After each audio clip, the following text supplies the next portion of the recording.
welcome everyone. Thanks so much for being on the panel. It's a thrill to be with every one of you and kind of blown away by everyone who's on the panel here. It's great. So I'm going to ask you to stay within about 3 or 5 minutes with your opening comments so that we can just have a lot of conversation with the people in the room. I know there's a lot of brilliance here, and it's always more fun to have the conversation, the dynamic conversation.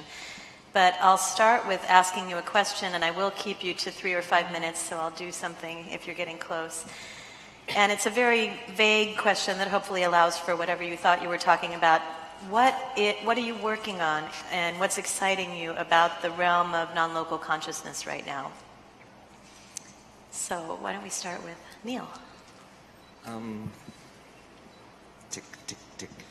I'm working with Menas a lot, sort of actually coming at things that you were quoting Edgar Mitchell with a very, very different perspective, because you're still putting matter and energy and then consciousness side by side. And we're asking the questions which are not foreign to Western philosophical thought, let alone Eastern experiential stuff, that what if consciousness is what everything, matter and energy, space and time, are actually emerging from, which is a very different sort of question. And both of us feel like while that is given plenty of attention in a lot of different philosophical traditions, it has not received a formal statement that can be mathematized, which is his job. And that can inform development of a proper theory rather than just different observational stances. I forgot to say who you are and where you're from. I'm Neil Theise, and I'm a liver pathologist. So what do I have to say about anything like this? But that got me into stem cell biology, which got me into complexity theory, which got me into notions of a self-organizing universe. And I'm also a senior Zen student at the Village Zendo in New York, and a practicing Jew type, and I do a little shamanic stuff. So I'm trying to and I'm not trying to find a way to bring it together. It just seems to be accumulating together spontaneously. Thank you. And so in this realm, you're working on a mathematical theory of non-local consciousness. First, a formal statement of what the world would look like if we took that as the perspective. Okay. And then where can we go from there? Thank you. Okay, John. Can you hear me? Is this working? Yeah. Yeah. Very parallel. My sort of big picture work is understanding the foundations of the universe and foundations of consciousness and seeing if we can quantitatively construct, and I believe much of the work of this is already done. It's a question of putting it together. A functioning view of the universe in which consciousness is all that there is, universal, immortal, non-changing, indivisible wholeness of consciousness, but within that one structure of the wave function of the universe, can you compute and actually see the emergence of a multitude of perspectives that appear to be changing and evolving within the continuum of totality that is beyond time? And I think we're very, very close to that. And within that, we have answers, promising answers to the collapse of the wave function and other mysteries that have been, a little tough to truly get our hands on in the past. And then more specifically, we're all aware from Dean's talk and other research that I've been involved with and others that there are field effects of consciousness. And those field effects of consciousness can even be put to practical use, even world-transforming applications in terms of societal peace and reduction of violence and warfare. I'd like to understand more specifically in greater detail how that happens. And later on, if there's time, I'd like to reflect and pose some questions to Dean, which I really loved about his research, and see if I can get a little clarification on some of the specifics of what's going on, and probably offer some reflections there. So this is great. Excellent. I like the after introduction. Would you like to tell people who you are and where you're from? Oh, I'm John Hagelin. I'm a quantum physicist, but fundamentally interested in research in consciousness and higher states of consciousness. Thank you. Okay, Rudy, I'm going to go to you because Menas is your side guy here. So I'm Rudy Tanzi. Oh, that's loud. And I'm a professor of neurology at Harvard Medical School and vice chair of neurology at Mass General Hospital. And mainly what I do is research Alzheimer's disease, but became interested in the area of consciousness especially upon writing a book called Superbrain with Deepak Chopra a few years ago. And much of what I like to think about is what does Alzheimer's teach us about who we are?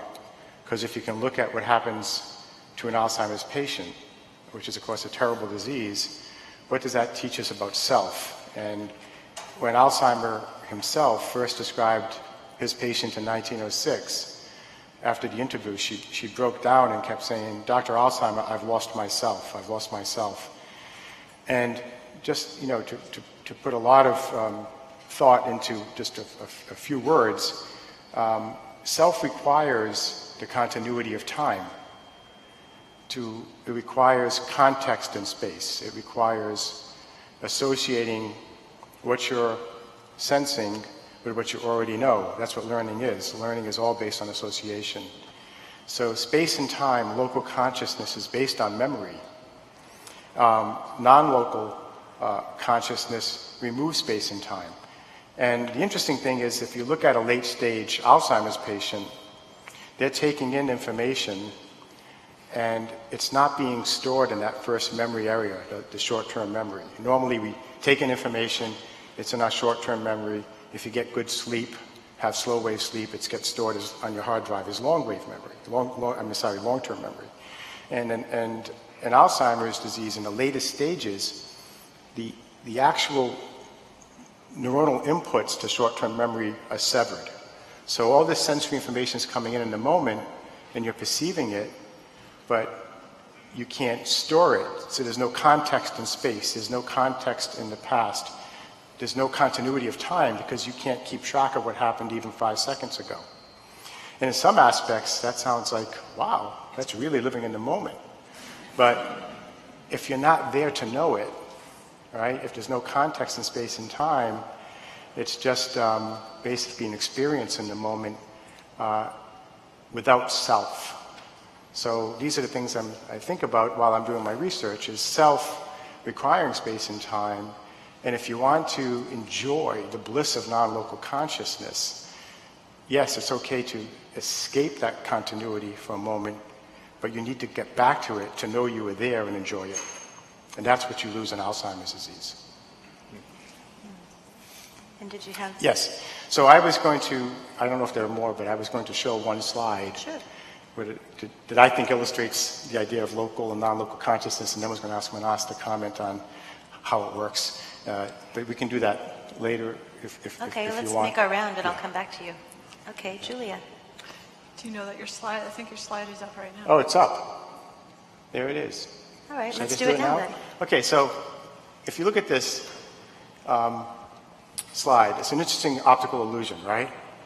So if you can click once, the first bullet. So the wheels appear to be rotating, but of course, as you know, this is a still picture. And I think it really, for me, captures this idea of local and non-local consciousness, because you have something that's still, that looks like it's moving, and as soon as you observe one wheel, it doesn't move anymore, right? If you try that, just let it move, and now look at one wheel and it stops. So next bullet. So the idea is that in local consciousness, in space and time, everything appears to be moving around you in space and time, but when you observe it, it's still. But if you click the next bullet, in non-local consciousness, the fact is they're already still. It's always still. So it gets the point across that if you take away space and time, in total sea of consciousness, everything's done. It's still. But we are contributing to what's already done. In other words, it's happening at the same time. We're contributing to the sea of consciousness with all our interactions, because there's really no space and time, but at the same time, it's already completed. So I think this is it's a nice optical illusion to show stillness and movement at the same time, but in the end, in the reality, it is all still. So now, Menas will explain it to you. Thank you, Rudy. Yeah. Well, you wanted that. This was done on the spur of the moment. Yes, we just had this idea to do this together. I talked a little bit about it last night in the plenary. The idea, of course, that already John and Rudy and Neil cover is that we start with the premise of underlying consciousness has been foundation. And then the big mystery, or the one that's appropriate for our human condition, is how do we become individual selves? So the self and the self, we confuse the two terms. When I talk about consciousness, I usually write it as a big S, and when I talk about individual self with a little s. Space and time seems to be fundamental, and certainly we do physics in space and time. But what it seems to be happening is that if you have objects, then you can measure space, then you have space on horizon. If you have things happening, events, as in relativity, then you have time. Without objects and without events, you don't have space and you don't have time. So space and time are not primary, they're secondary.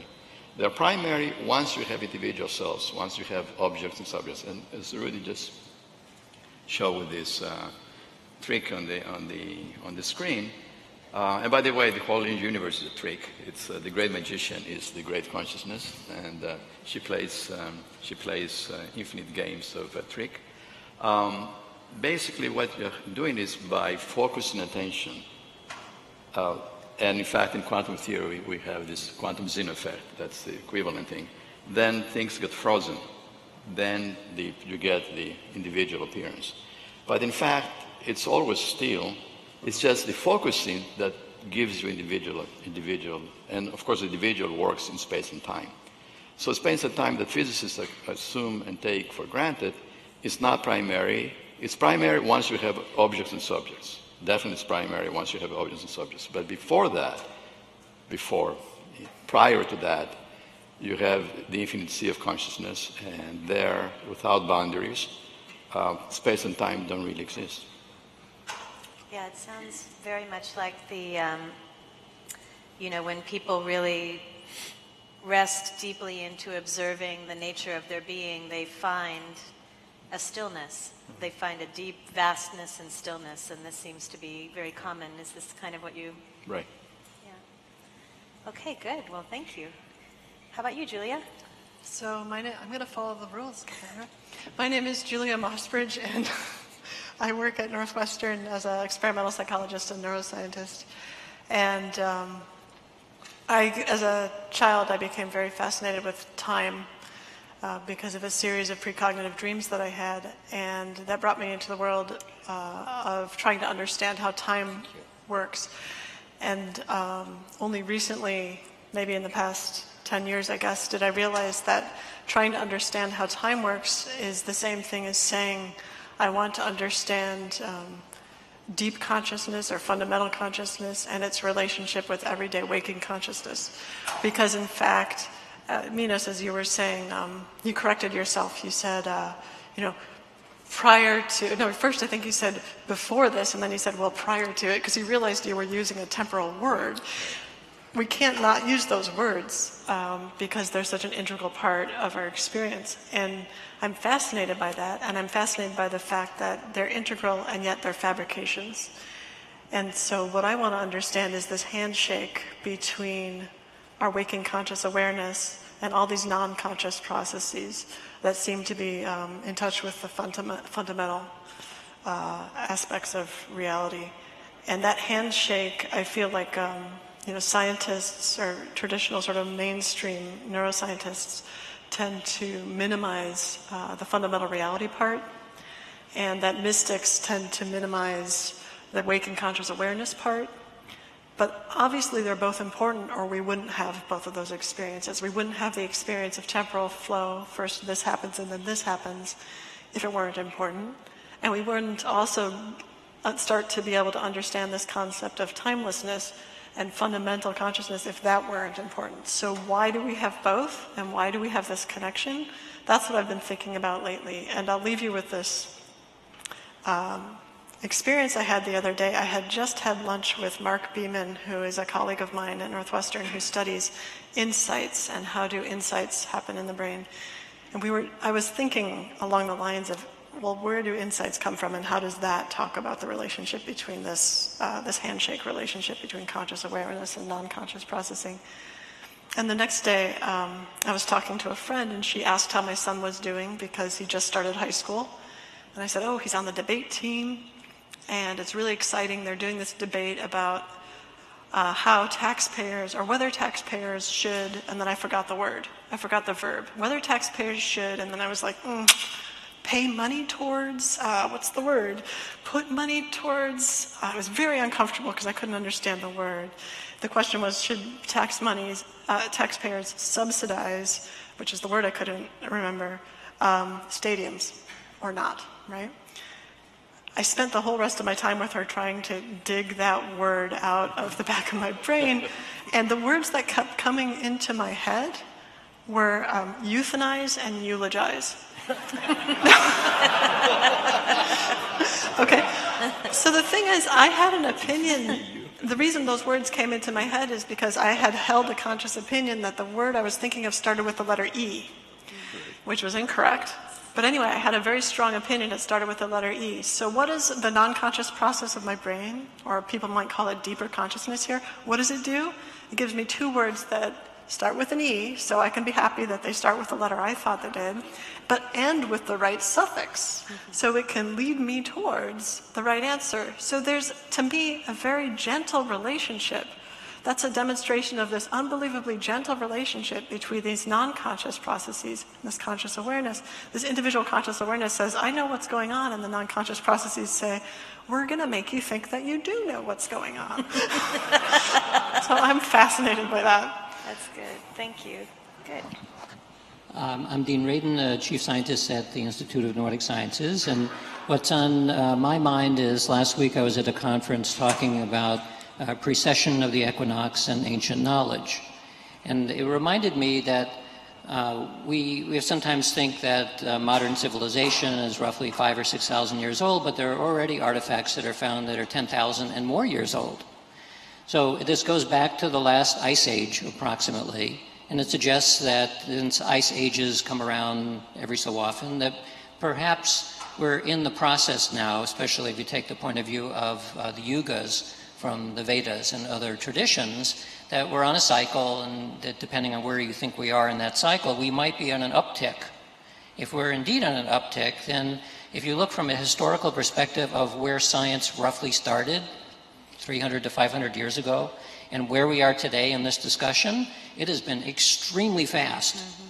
So sometimes when you're in the depths of you're struggling with figuring out how things work, and you're dealing with skeptics and dealing with getting funding and all the rest of it, which is difficult, I try to step back from that and see how much progress has actually been made to have consciousness study itself, and it's been very, very fast. So I'm pleased about that. And then the second thing is, if the acceleration continues, if we're on some kind of a curve like we've seen technology expanding very quickly, and our understanding of consciousness increases just as fast, then we're talking about a major disruption in how civilization works. And anytime there's a disruption, sometimes there are good parts and sometimes there are not so good parts. So I tend to be optimistic, and I'm looking forward to the good parts. It has to change things dramatically. I'm not sure I know or would look forward to the bad parts, but that's part of change. So I think I don't know if we're at the knee of the curve or not, but I think we're getting close. Good. I know, John, you said you might have a couple of comments or questions for Dean. Oh, sure, absolutely. And we could benefit from a whole, as you once suggested, a session where we bring some quantum physicists together and explore some of the implications of your research and the field effects of consciousness research. Just a couple quick questions, because they're very interesting to me from my quantum mechanics perspective. Firstly, you were able to show in many experiments, including the one that you just presented to us on the double slit, a diminution of the sharpness and height of the fringes, the interference effects went away, which would be the result if we could somehow, by intuitive knowledge, pose the question as to which slit the photon is going through. And that in itself is, obviously a very, very important thing to show, that we, with our minds from a distance, can act as a quantum observer without necessarily being there probing your experiment with a Geiger counter or something like that. The next thing you showed I found thrilling, but in my opinion much more radical, and that was the, what's the word? The asymmetry in the pattern. The asymmetry in the pattern suggests that not only are we making a measurement in determining whether or not the photon passed through one slit, we are actually somehow encouraging the photon to pass through one slit. We are sort of steering the outcome of the effect, steering the outcome of the collapse of the wave function. And that would be a fabulous thing, to continue to follow up on, because things like long-range field effects of consciousness, where you need to send an influence, hopefully purely quantum mechanically, to a distance, you could do it this way.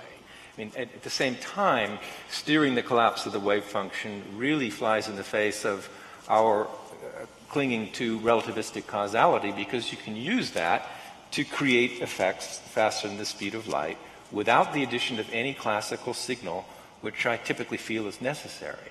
So it's big. It's not only collapsing the wave function with your mind, it's also steering the collapse of the wave function, which would put the human person being in a very powerful position in the universe. And I just want to distinguish, because to me it was so striking, the difference between those two. And the latter is really novel to me, and I'd love to see that pursued.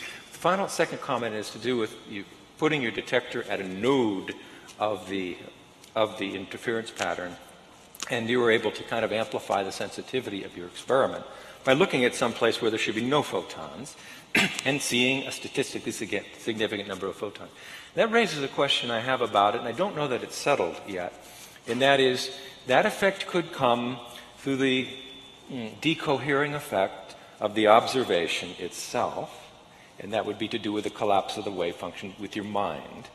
But it could also come by taking your whole interference pattern and shifting a little bit to the left or to the right.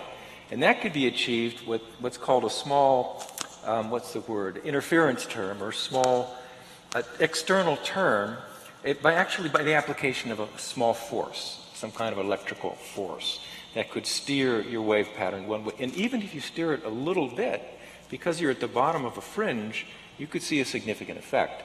So that experiment by itself doesn't settle a question I'd love to see, and perhaps it has been considered, and that is the effect due to a physical influence of some kind, a field that is applied to the whole device, which with the screening and stuff you have seems to be a little more difficult to accept. Or is it due to the collapse effect of the wave function due to measurement? And I'm not sure which, but it's important for me to know which. Yeah, we don't know which either yet. I think recently, because of interest in entanglement steering, and in particular in how the quantum Zeno effect might be able to steer a system, that we may be dealing with something where the idea of passive perception changing the system and active pushing on it are actually the same thing. At a deep enough level, observation and action are the same. So or maybe they're complementary, or they're intertwined, or something like that. Well, I believe that probably is true, just the way you put it. It's just that one infuriates Einstein and the other one is okay. And one gives us superhuman abilities and the other one gives us a little less such power. So that's a really interesting thing to pursue. Yeah, and of course it has very strong pragmatic reasons too, that in people who do distant healing, oftentimes will imagine it as there's something going and pushing. Yeah. If that's in fact the case, and yes, we have superpowers. I think we do anyway. But to actually know the difference, to have a way of figuring out in an experiment to distinguish between the two, I don't know how to do that yet. So that's why I think a panel where we work out over a week with theoretical physicists how to do that, that would be fun. We can do that. That'll be fun. This is what I love about my job now. Is it the observer effect or telekinesis? I don't know. Well, I think we should open the floor because the conversation always gets much richer when we include everyone. So we've got one question here. Do we have another microphone or do we have the only microphone? Thank you. I have been a layperson. I've been an engineer, so not a quantum physics specialist or a biology specialist or a psychology specialist. But I've been following this movement for the last 15 years. And it seems to me that, between the body and the universal consciousness, there may be another entity. And some call it the subtle body, causal body, the mind, and so on. And that's what talks in both directions. Now, if this were true, wouldn't the movement, wouldn't this new science want to peg the model of the mind, be it from Patanjali's point of view, but by peg it I mean develop a serious theoretical model and an experimental model, both from biology and physics. And shouldn't that be the next goal in this community? I'll just make a comment. If the idea of let's say a soul body, right, or an astral body, it's still working in, you would still think that they're working in time and space, but at a different vibration or frequency. So it's kind of like, if you think about the second hand on a watch as it goes around, our consciousness is we're living very close to the center of the watch. So as the second hand goes around 1 full minute, we don't travel much distance. You can think about other assemblies of consciousness beyond the one we experience here as being further out at the edge of the second hand. So in the same amount of time, you're traveling a much greater distance. So the vibration, the movement, the frequency is much faster. But it's all one continuum of movement. And I like to, and I don't know, I mean, I agree with you. Scientifically, it'd be great to have me not sound like an idiot right now, that of a soul body or an astral body, the idea of what we call a physical body, all as assemblies of consciousness at different vibrations.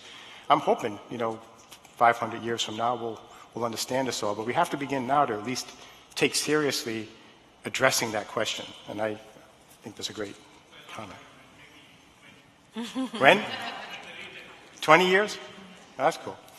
I personally think 5 years ago, but this is actually how I started moving into this area, because as a pathologist, I spend my day looking at people's biopsies under the microscope. I'm used to seeing people at the cellular level just as comfortably as I'm used to seeing people at this level as distinct objects. And when you start, take it up a level of scale, you see a flock of birds from a distance, it looks like a solid thing. And if you don't realize, until the moment you realize it's birds, you're like, what's that UFO in the sky? And then you realize, oh, it's birds.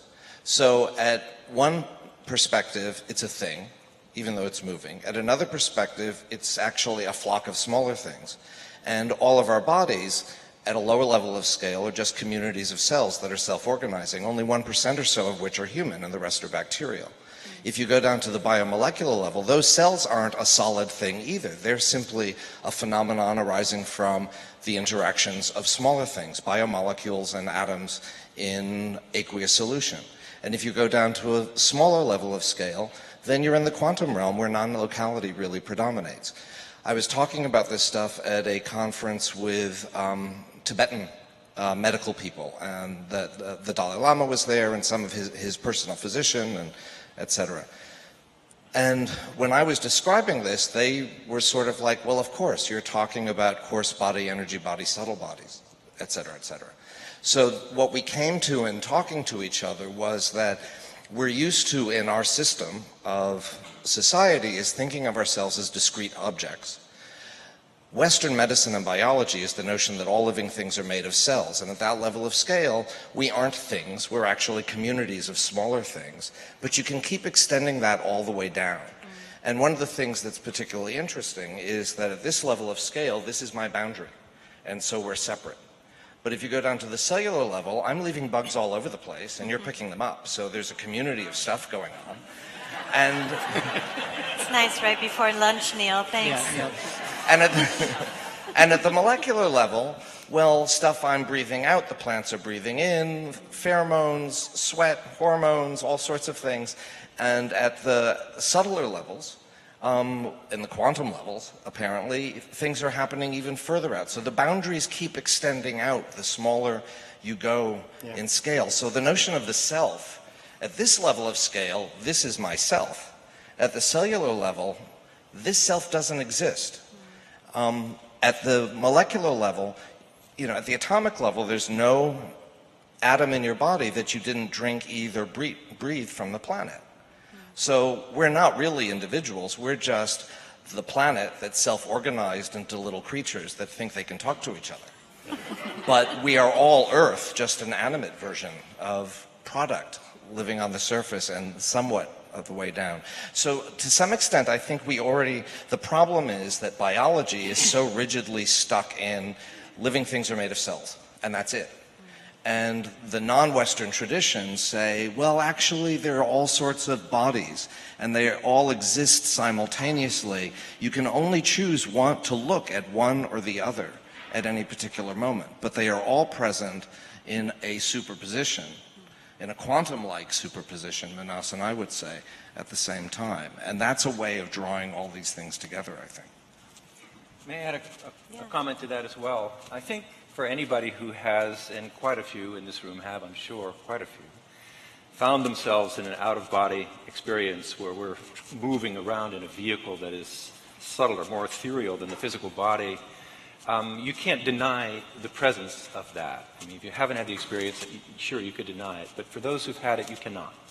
So there's so many people who have, I'd like to take it almost as an empirical starting point, that there is such a thing. As a physicist, the first question in my mind comes, well, what's it made of? And it's a little difficult in terms of the known particles and forces to imagine what it could possibly, because none of them work. But in string theory and M theory, you do have additional forms of matter, called hidden sector matter, now it's called shadow matter, which is matter that fills this room, lives in 3 dimensions like us, but doesn't interact with us. The understanding was it doesn't interact with us at all. But it does, if you carry through the whole thing carefully. This hidden sector matter has minute electric charge, and therefore does interact with us very weakly electromagnetically. Now, I believe this hidden sector body, or hidden sector bodies, are a very important component of what we call mind, and even mind after death, or mind outside the body, and even field effects of consciousness, for a reason I'll just quickly get to. What do we know about this hidden sector matter? Well, it likes to form bodies, at least what are called solitons, or bound states, that are very rich and complex. They cling to us, but can be removed from us. They have qualities like scale invariance, which could make them very important in experiencing deeper, subtler, smaller levels of reality that our physical mind made of neurons probably could not. And finally, the thing that's interesting to me is that it's they fill this room, this type of shadow matter. It's a candidate for what's called dark matter as well. Well, that link hasn't been clearly established. It would be a contributor to what we call dark matter. But it's cold. The hidden sector world is a very cold world, between 1 and 3 degrees on the absolute scale of temperature, which is interesting because it's a superconducting world, a superfluid world. And one of the things we need for these side effects, I think, and for field effects of consciousness, is we need long-range entanglements. And entanglements get muddled up pretty quickly in our high-temperature world. But in a quantum computer or in a superconductor, you reduce the decohering effects, the thermal random effects of temperature, by cooling the temperature a lot. So if we are communicating not so much through a physical expression, but through a connection between our hidden sector bodies, those hidden sector bodies are much likelier to hold entanglements over much longer periods of time and much longer distances. And those entanglements are going to be necessary, I think, to explain if any of Dean's or research or other research on collective consciousness. So I think it's promising. I wouldn't put it 500 years away. I wouldn't even put it 20. I think it might be 10. Thank you. Good. Lots of people, yeah.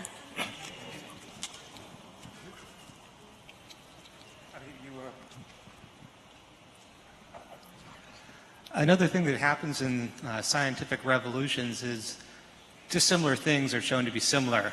Like in quantum mechanics, the matrix mechanics and the wave mechanics were shown to be similar. And the guy who got left off the slides was de Broglie, who came up with the de Broglie wavelength, showing that a particle has a wavelength. And in electricity and magnetism, they were united into electromagnetism. Is there anything in this revolution that is seemingly dissimilar but might turn out to be the same thing? I'd like to speak to that. I think, Dean, because I didn't see that you were going to speak to that, so I'm going to speak for you. What you were saying about perception and action potentially being the same thing, I think that's really key.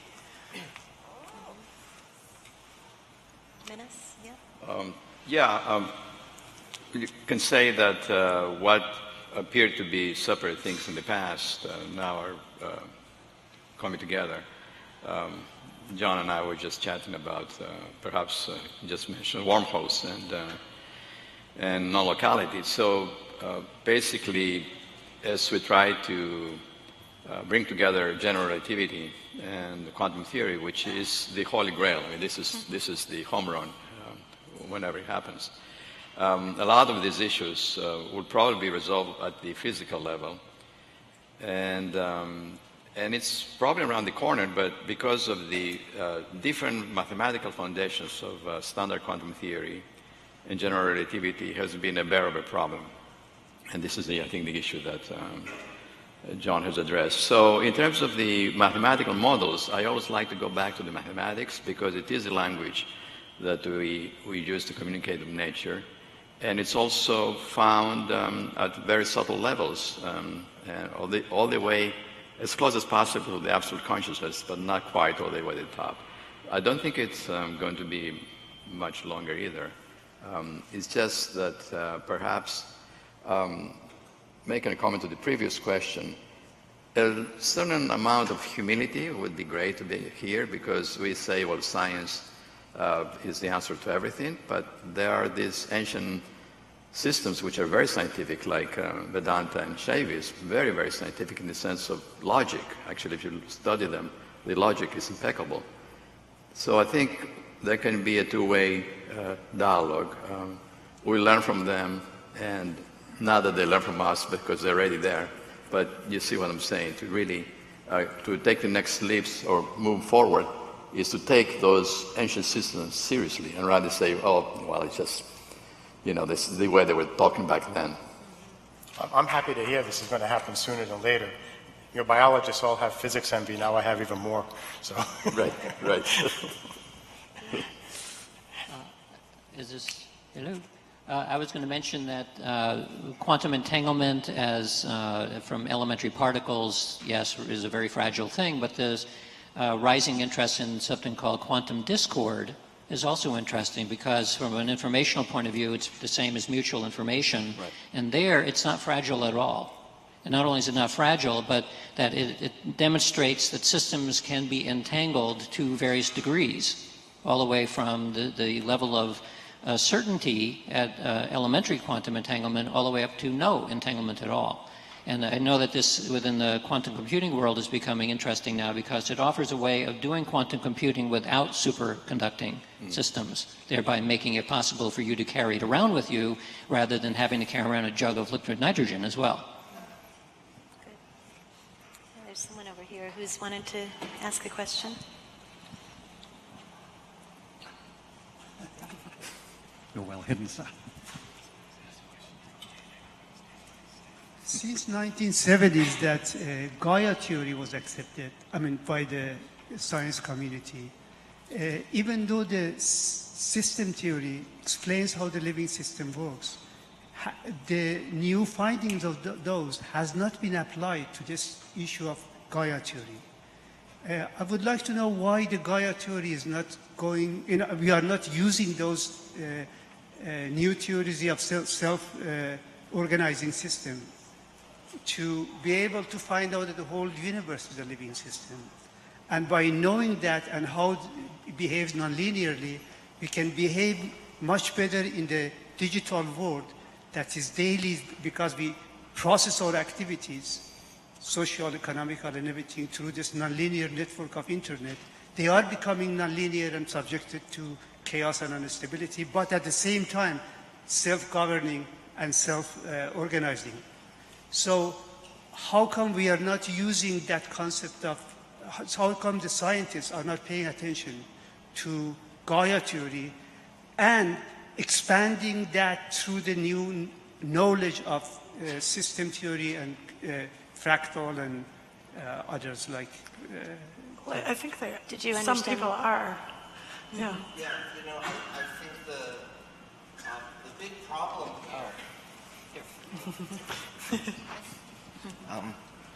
the non-local microphone. my experience of starting to apply this to stem cell theory, when we started talking about it, it came about because of an interdisciplinary interaction I was having with an artist. And she introduced me to this stuff, and we started writing about it. And other than immune system, people hadn't been applying it to the cell biology level.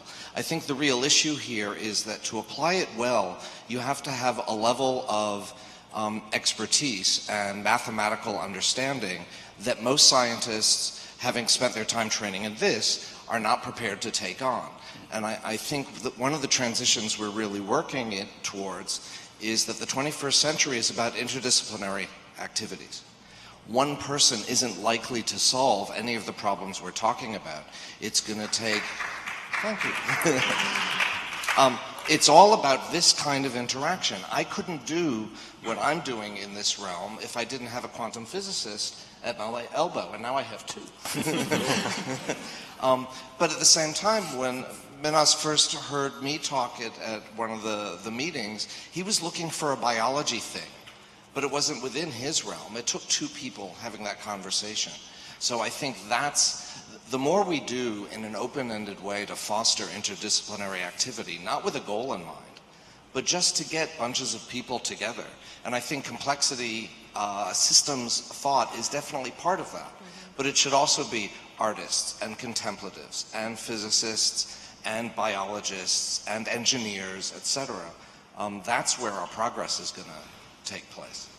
Yeah, it strikes me one theme among these questions and the answers is this complementarity, idea of complementarity, and that I know that many of you are thinking a lot about this, but how do we have things exist at the same time? How do we have things that are not logically compatible exist at the same time, relativity and quantum mechanics, and how do we have complexity and systems theory enter into it, and how do we look at things in a new way so that what used to be opposites are actually fundamentally the tension between them is creating exactly what we're looking at. And a lot of it comes down to funding. The reason I was able to stumble into this is because the Wellcome Trust in the UK, they're interested in how the most creative solutions come from interdisciplinary stuff. So they wanted to create interdisciplinary groups that they could study which ones were creative and which ones weren't. So they simply paid us money. Jane Prophet was the artist I was working with, and we just got paid to talk to each other. She flew to New York 3 times, I flew to London 3 times. We didn't even have to submit a report. But they had to film everything we talked about so other people could study how we spoke to each other. And it was just, there was no goal, and that's a real key thing. We weren't driving towards something. We were simply learning each other's languages, and out of that, bottom up, things started happening. And then our group grew to include 3 other people, and it's transformed all our careers. That sort of structural thing that groups like IONS, for example, helps to serve. I think that's the way the future is. And it's not an NIH kind of model, alas. I think a good example is genetics. You know, as a geneticist, we would always just study one gene at a time. Now you have to study networks, sub-networks of genes together, systems biology. Epigenetics, in terms of gene activity, is as important or more important than the genes you inherit from mom and dad. And you have to look at how one gene up or down affects another gene up or down, and look at tens of thousands or even hundreds of thousands of different genes' activities to understand events in biology. These are self-organizing systems. The activity of one gene recursively affecting another gene and another, and you really can't do genetics today without doing that. So we're seeing the infiltration of these thought processes, even without thinking about it, into biological systems as well. Yeah, the evolution, I'm sorry. The evolution of science seems, how science is done seems to me to go like this, and so you have times when there's a lot of focus on generalists. So people should be well-rounded and should learn mathematics and science and art and music. And then we have just been going through this several hundred-year period of specialism, specialists, I can't even say the word. I hate it so much. But anyway. Euthanizing. Eulogize, that's what it is.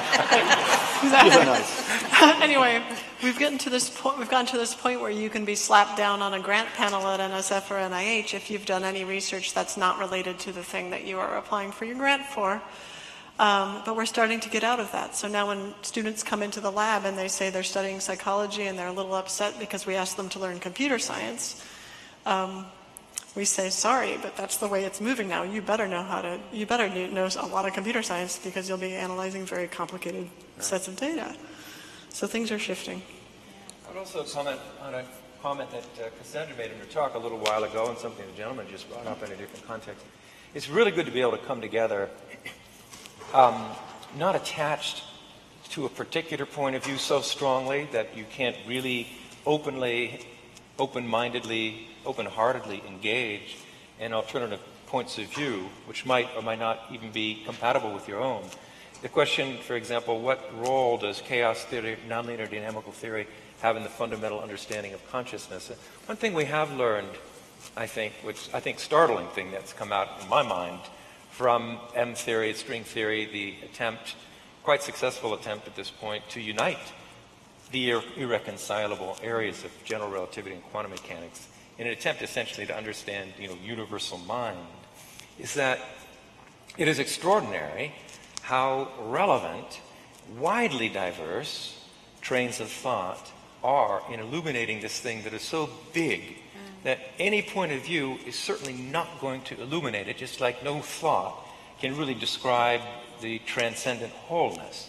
So, for hundreds of years, mathematicians in their dark offices and their pocket pencil protectors have been devising all kinds of structures of mind that are logically self-consistent and beautiful, but we presumed irrelevant. But all of those, all known mathematical systems, from groups to rings to sets to categories to topos theory and finite sets and infinite sets and topology, differential geometry, every bit of it is essential to fully understand the reality, at least of M theory in its current state. And nobody's going to know all those things. But, if you know several, it's helpful because it's like different facets of a diamond. If you see one, it's shiny. You start to see 4 or 5 or 6, you start to see, well, my gosh, there's an enormous diamond, an enormous reality there. So I honestly believe anything that is mathematically and logically self-consistent, a creation of mind, is going to be important in really illuminating that which can't ultimately be illuminated by any particular angle of pursuit. Very good, yeah.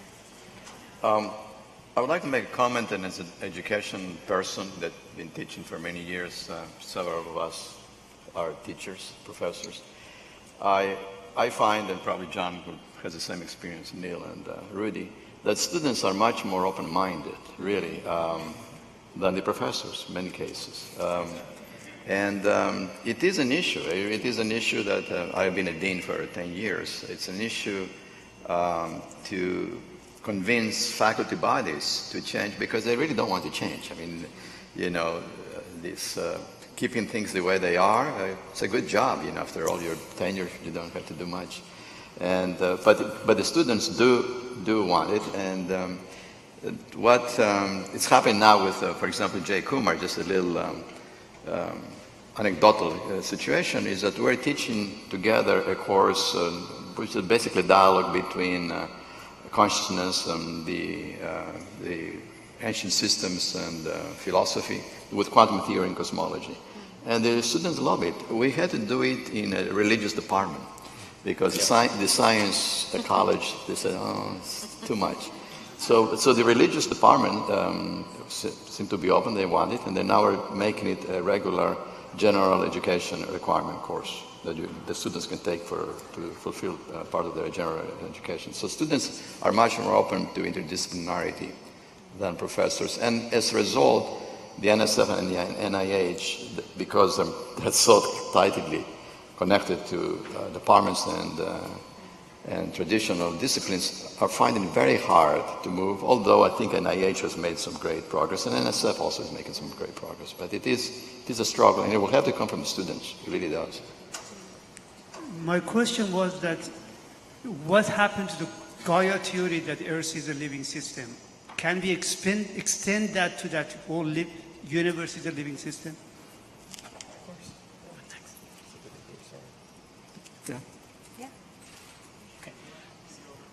Yeah, sure. My question is for Rudy. One of the things that inspires so many of us on this spiritual path that we're in is that it can really help us to overcome or transcend the fear of death. Whatever this supernatural stuff may or may not be, we have seen so many people genuinely, apparently, overcome this fear of death, and in a very, not just in a pacified way, but through illumination and genuine insight, realize that, okay, you know, whatever spiritual truth is beyond. My question is regarding neuroscience and what... We're not afraid of that. Sorry. What I see neuroscience helping us to do is to help keep us honest along this way. The things that we think of as irreversible in spiritual realization. What neuroscience is increasingly teaching us is, well, some of the things are they're physical aspects of our brain that are responsible and required for cognitive function. My question is, in your work with people who have various brain neurodegenerative diseases, what are the things, particularly with people who may have had a spiritual practice, that seem to persist even though they have brain damage? And what are the things that are apparently still tied to or connected to the physical aspects of our brain? Thanks. Yeah, so I guess at one level, you can say, for example, with Alzheimer's disease, it's mainly affecting short-term memory. So you're not keeping track of what's going on over the last few minutes or an hour or later, a few seconds even. So you then kind of go back into your long-term memories and whatever long-term memories you are most passionate about, because memory is really consolidated by emotion. So you remember where you were on 9/11 or when the Challenger shuttle flew up. Emotion really consolidates memory. So these are the long-term memories you remember, your wedding day, your child being born. You revert to these memories. But that's still not helping you with the damage in your brain, stopping you from having short-term memory. So I think the question is, what can we do in our lives besides, keeping a spiritual practice in terms of meditation for the body, yoga, and for the mind, to basically, keep your brain healthy as long as possible. And I think this is, a big area of science now is, this idea of how can we directly affect our own biological transformation every day genetically at the level of neuroplasticity in the brain, so that you're bringing yourself the best possible world. Because in the end, your brain is, you're projecting your own universe. It's yours, and to a large extent, it's your responsibility. So I think it comes down to taking responsibility, using your brain, keeping track of what's going on in terms of the sensations, images, feelings, thoughts your brain's bringing you. Remember that the real you is the observer who's has the gift of this brain, and maybe that will make it last a little longer. One more?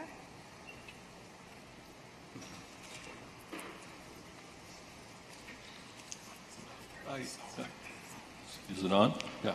I laud this panel. I think this is a wonderful idea. I appreciate the concept of bringing consciousness together from several individuals and interdisciplinary understandings. I'm going to throw in another dimension for all of you. It's one that's been disregarded primarily by conferences like this. It has to do with theosophy, and I'm bringing a new message to the world. There are actually rays of consciousness that create our souls. John, you mentioned dark matter. That's what our soul is, dark matter from stars. That's not something anybody's ever said. But all of those rays of consciousness speak differently. I've talked to some people in the conference and given a different point of view. If you bring those people up here in the fourth, the third, the second, and the sixth and seventh rays of consciousness, you'll get a whole different view. Obama is a seventh ray soul. He's a different kind of human being. Reagan was the last seventh ray president we had. Changed the world forever. We're still dealing with his reality. Those people can make a big difference in the world. Bill Maher is seventh ray consciousness. They're different. You guys are all second ray souls. I'll just tell you that. Not second rate, second ray. I'm second ray also. So just want to let you know. But it'll be fun to add that in. The question is, how do you add in that discipline? I'm one of the few people that can identify that, but that's something that actually is useful. I'll give you an example. Socrates was created by 4 people. I'm sorry, I can't. I'm sorry. I won't ask a question then, except that I appreciate what you're doing. I laud the interdisciplinary. Please keep that up, and I appreciate what you're doing. Thank you very much. Thank you. Thanks.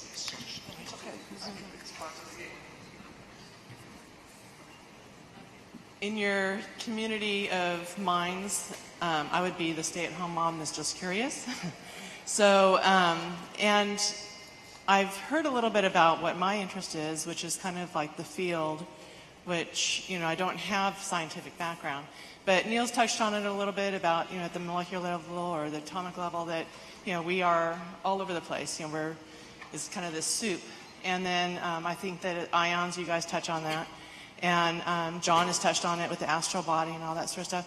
But from what I guess my question is that technology, you know, obviously is becoming exponential and is going to get us very far. But at some point, you think that we have to tap into the field for even energy or information. And I really haven't heard that much about it so far. So I'm curious what the panel thinks. I think that, just a quick comment on that, and it goes back to your question too.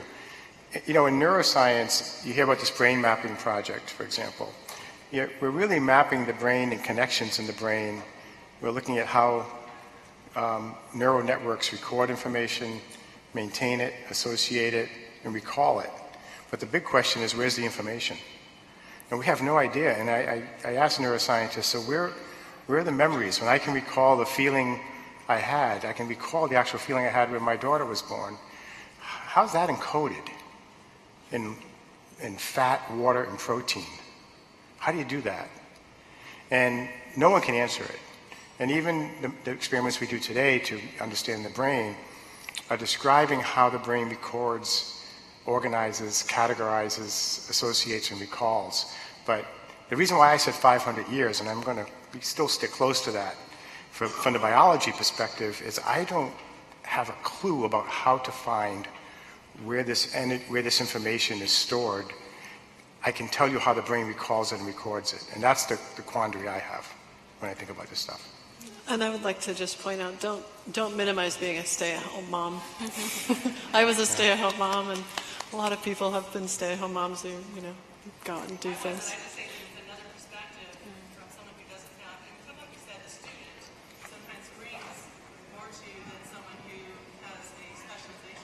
Yeah. Maurizio, do you have one more? Are we done? Okay. If you have a closing statement, it looks so good, it's all yours. Well, my goodness. Well, just what that brings up for me, I think the theme for me of this panel again has been this idea of complementarity. There's a physics term that means something very specific, but I mean it in the broader sense of just that the world of consciousness and the field that we're studying and this sort of currently invisible, subtle energy realm is just the other side of the coin of the physical reality of being here in bodies, in relationship with each other, in motherhood, in sex, you know, that is not unreal.